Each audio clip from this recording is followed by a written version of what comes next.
বড় ভাই, হ্যাঁ ছোট ভাই। আপনাকে একটা প্রশ্ন করি। হ্যাঁ বলো। মাদার মানে যদি মা হয়, হ্যাঁ। তাহলে মাদার মাদার মানে মামা কেন হয় না? এই উল্টা পাতলা প্রশ্ন কখনো করবি না, তাহলে কানের নিচে একেবারে সর বেড়ে দেবো। আচ্ছা, ওটা বাদ দিন। হ্যাঁ। নু মানে যদি না হয়, হ্যাঁ। তাহলে নু নু মানে নানা কেন হয় না? এই উল্টা পাল্টা প্রশ্ন তো করতে নিষেধ করছি না, তাছাড়াই দেখছি না প্যান্টটি একেবারে কানের নিচে মেরে দেবো। আচ্ছা, এটাও বাদ দিন। হ্যাঁ, আবার কি প্রশ্ন করবি? উল্টা পাল্টা প্রশ্ন করবি না। আচ্ছা, আর একটা প্রশ্নের উত্তর দেন তো। হ্যাঁ, বল। যদি সবজি খায়ে আকাশে যাওয়া যায়, তাহলে বিজ্ঞানীরা রকেট বানালো কেন? এই যে তুই কইছি উল্টা পাল্টা প্রশ্ন করবি না, উল্টা পাল্টা প্রশ্ন করলে মাথা গরম হয়ে যায়। ভালো কোনো প্রশ্ন আছে?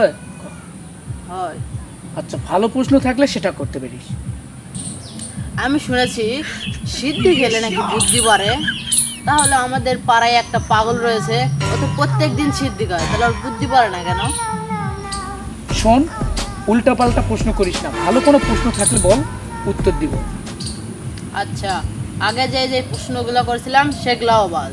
এই প্রশ্নের উত্তরটা দেন তো। বল দেখি।